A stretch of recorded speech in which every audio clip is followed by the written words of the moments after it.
Kurang lebihnya mohon maaf dan nanti silakan dilanjutkan oleh moderator. Billahi taufiq wal hidayah. Wassalamualaikum warahmatullahi wabarakatuh. Ya, tepuk tangan mamah papa semua untuk Ustazah Dian Istiana. Materinya luar biasa ya Ustazah. Kurang lebih kita sebagai orang tua harus mempunyai konsistensi yang luar biasa untuk bisa mendampingi anak-anak kita, di mana kita sebagai orang tua merupakan role model Bapak Ibu.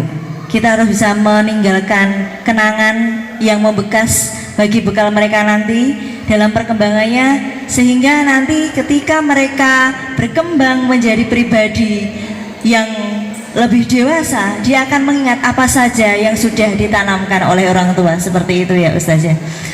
Waktu tidak akan kembali Bapak Ibu. Ya, waktu tidak akan kembali. Jangan sampai kita tidak menorehkan suatu hal yang berharga untuk anak-anak kita. Mungkin itu Bapak Ibu semua. Selanjutnya adalah sesi tanya jawab. Monggo mamah papa, sinten yang mau bertanya? Oh iya, sekedap.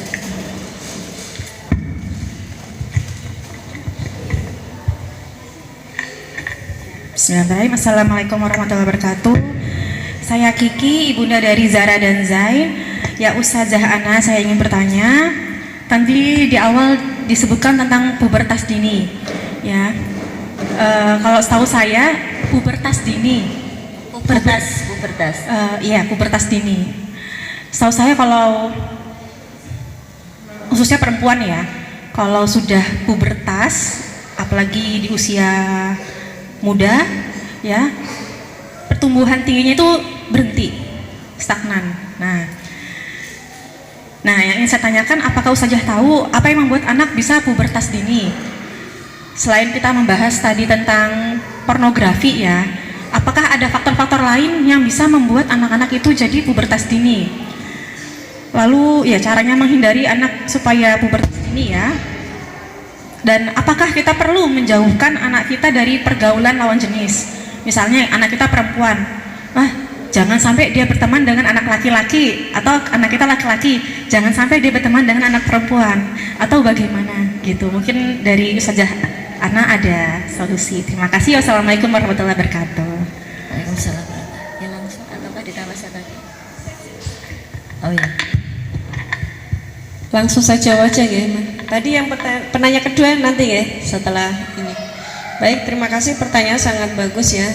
Mudah-mudahan ini bisa mewakili yang lain. Tadi pernyataannya kalau pubertas itu berarti pertumbuhannya berhenti fisiknya. Oh ya, ya. Oh gitu, baik. Saya kurang setuju dengan pendapat ini ya. Setahu saya anak-anak usia SD itu kan mereka memang sudah tinggi-tinggi ya. Tapi ketika mereka SMP, SMA kan pertumbuhannya tetap berjalan gitu. Tetap anak-anak itu ada batasan usia yang dia itu masih bisa tumbuh tinggi. Ini tergantung kebiasaan juga Bapak Ibu. Anak misalnya rajin olahraga misalnya, itu dia akan berkembang ototnya ya, tubuhnya itu tetap berkembang ya sesuai dengan usianya. Akan tetapi ada juga anak yang pertumbuhannya sangat lambat. Jadi masing-masing anak berbeda kondisinya. Akan tetapi saya berpendapat bahwa ketika anak-anak sudah mengalami pubertas itu dia tetap tumbuh walaupun tidak sepesat sebelumnya gitu. Jadi anak-anak sudah menstruasi ya, nah itu dia tetap tambah tinggi gitu. Tapi tidak semua pertumbuhan ini sama Bapak Ibu. Banyak faktor yang menyebabkan, misalnya ya gizinya ya, anak-anak sekarang itu karena gizinya tercukupi maka dia akan tumbuh dengan optimal. Kita tahu kan sekarang anak-anak kita yang sudah usianya SMP, SMA, kita sudah tenggelam kalau jajaran sama mereka gitu. Artinya mereka pertumbuhannya itu lebih cepat sekarang daripada zaman dulu ya. Saya dulu masih ingat betul ya, saya usia SMP itu badan saya tuh masih mungil gitu, masih kecil, bahkan belum menstruasi. Nah, kemudian yang pertanyaan yang kedua ya, apakah faktornya hanya penyebabnya apakah hanya gadget ya? Ya. Ya, pornografi ya. Jadi banyak sekali faktor ya, termasuk dia itu anak-anak sekarang itu kan suka nonton drakor ya, sinetron, maka ini mempercepat, merangsang pertumbuhan fisik. Rata-rata anak-anak yang sudah mengalami pubertas di usia dini itu, saya kan kepo nih, saya tanya, kamu suka nonton drakor ya, suka nonton sinetron ya? Iya, soalnya mamaku sukanya nonton drakor gitu. Jadi faktor yang ini banyak gitu. Jadi salah satu aja itu. Terus kemudian yang ketiga tadi, apakah kita perlu membatasi lingkungan lawan jenis gitu ya Maya? Nah, ini perlu saya sampaikan bahwa ya, anak-anak itu boleh berteman dengan siapa saja termasuk lawan jenisnya.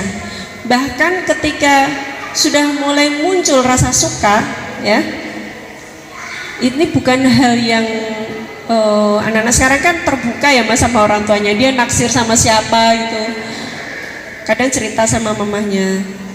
Jadi bukannya kita membatasi lingkungan pergaulannya, akan tetapi kita kuatkan nilai-nilai kediriannya, bahwa kita sebagai umat Islam, nilai-nilai apa yang harus kita pegang teguh gitu.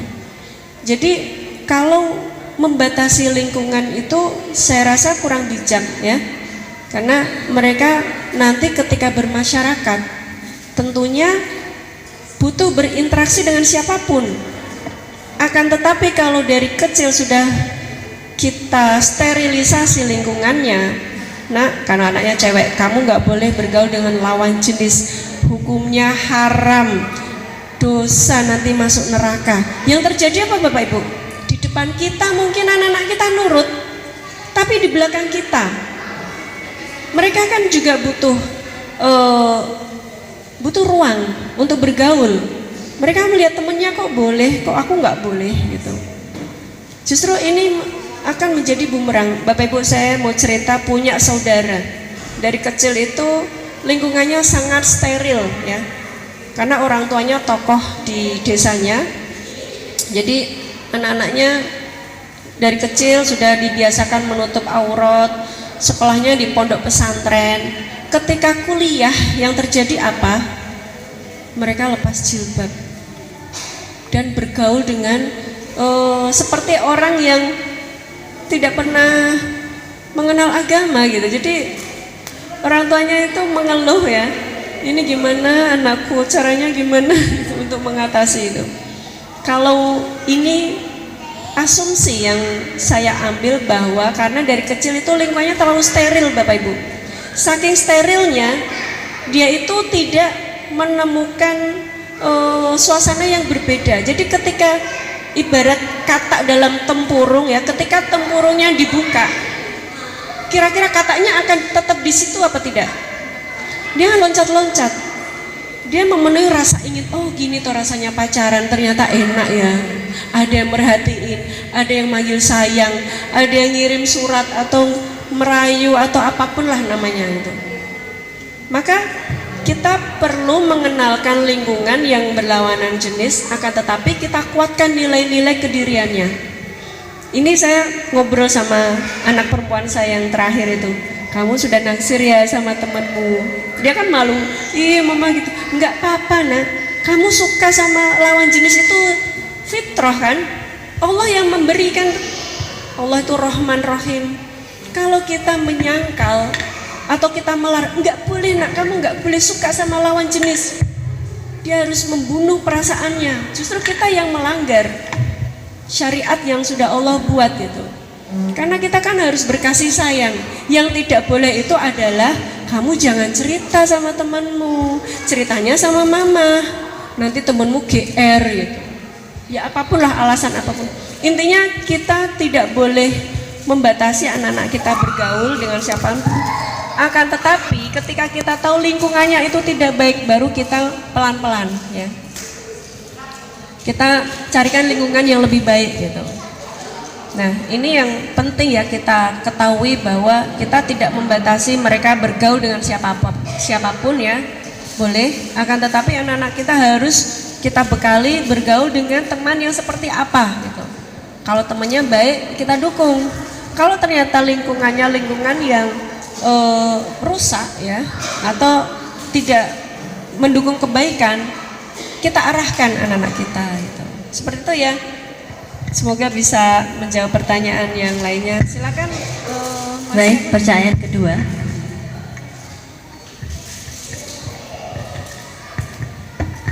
Cek. Assalamualaikum warahmatullahi wabarakatuh. Assalamualaikum warahmatullahi wabarakatuh. Sebelumnya saya bukan wali murid, Geus. Saya tahu jenengan karena saya hadir waktu workshop kemarin. Oh iya. Nggih. Jadi saat jenengan tadi mengajukan pertanyaan, saya tidak angkat tangan karena anak saya masih kecil, masih 2 tahun. Terkait pornografi, jadi saya itu kebetulan guru PAUD, sekaligus di rumah itu buka bimbel ya, buka bimbel baca tulis hitung untuk usia TK, SD kelas 1 khususnya. Nah, jadi saya itu ada satu murid terkait pornografi ya, ada satu murid yang dia itu laki-laki, masih RA, jadi seperti TK tapi Islami di desa ya. Nah, saat pembelajaran di bimbel itu sering berkata kotor, sering berkata jorok, sering menggambar, maksudnya menggambar, bahkan memang menggambar alat kelamin, mohon maaf. Bilangnya juga seperti itulah, sampai saya dan rekan saya itu mengelus dada. Saya marahi itu nggak mempan. Saya tanya, kamu itu seperti itu tuh nggak dimarahin di rumah? Kan saya tanya, kamu tahu kata-kata jorok seperti itu dari mana? Jawabnya dari kakaknya. Kakaknya itu kebetulan laki-laki, masih SMP gitu. Nah, saya juga maksudnya miris ya, saya nggak bisa, maksudnya nggak bisa gimana caranya untuk menanggulangi, karena itu bukan ranah saya ya, maksudnya kan. Tapi saya itu berkaca karena punya beberapa murid yang, maksudnya yang paling parah itu, tapi ada beberapa murid SD yang juga mungkin karena satu anak itu bermasalah, teman-temannya juga ya karena lingkungan ya. Iya.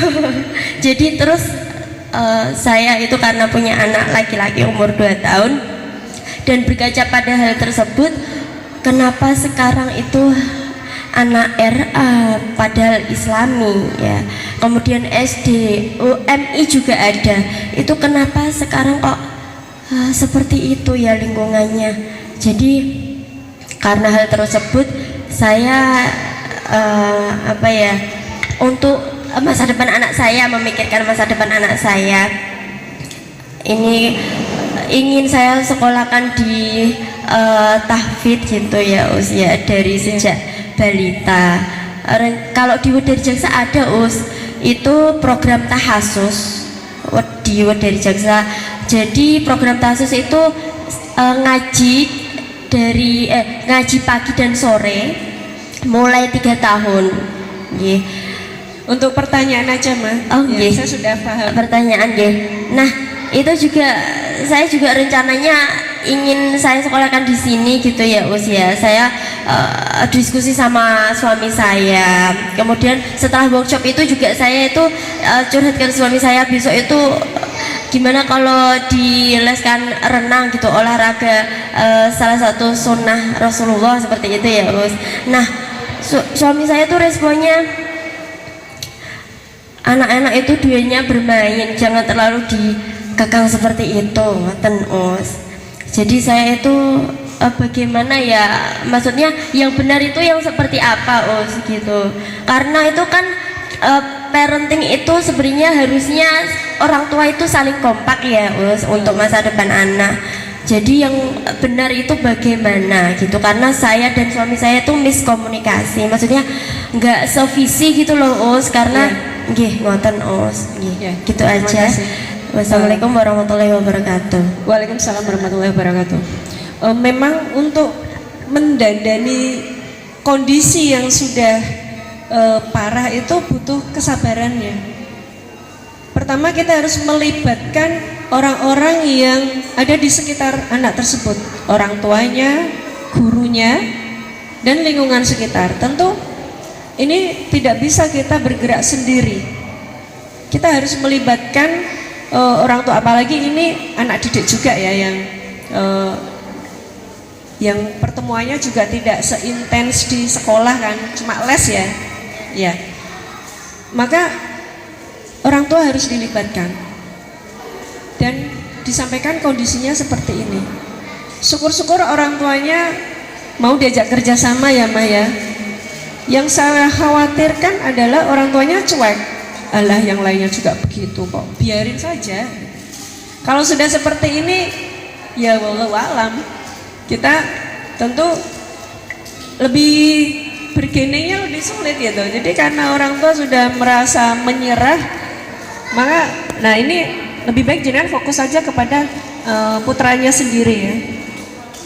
Kuncinya itu suami istri harus kompak. Jadi alangkah baiknya ketika ada forum-forum parenting itu diajak suaminya supaya ada persamaan persepsi ya. Kalau tidak sama persepsinya, anaknya yang bingung gitu. Ini aku harus ngikut siapa ya? Ayahnya bolehin, mamanya nggak boleh. Terus akhirnya dia akan mencari yang paling nyaman buat dia gitu. Tapi ketika orang tuanya kompak, kalau ayahnya tidak boleh, ibunya tidak boleh, oh berarti dia harus menurut pada keduanya. Tapi kalau salah satunya berbeda, anaknya akan bingung. Yang pertama harus dikompakkan dulu ini, disamakan dulu persepsinya. Caranya adalah dengan mengajak ketika ada forum-forum parenting ini diikut sertakan gitu. Maka saya sangat menghargai ini untuk bapak-bapak yang hadir, masya Allah luar biasa, tepuk tangan buat bapak-bapak yang hadir di sini. Jadi artinya kita mau maju bersama ini, kita sama-sama mendidik gitu. Jadi masih banyak khususnya ayah ya yang menyerahkan sepenuhnya tanggung jawab pengasuhan itu kepada istrinya gitu. Dan di Pate ini termasuk fatherless ya. Fatherless itu kurang perhatian seorang ayah. Beberapa waktu yang lalu saya mengikuti parenting, itu data dari Dinas Sosial Pate itu ada 4 kasus seorang ayah yang melakukan kejahatan kepada anaknya sendiri. Nauzubillahi min zalik. Ini ayahnya sendiri. Nauzubillah, anaknya diperlakukan seperti itu. Jadi saya sampai nggak tega untuk mengucapkannya itu. Dirusak masa depannya justru oleh ayahnya sendiri. Ada 4 kasus.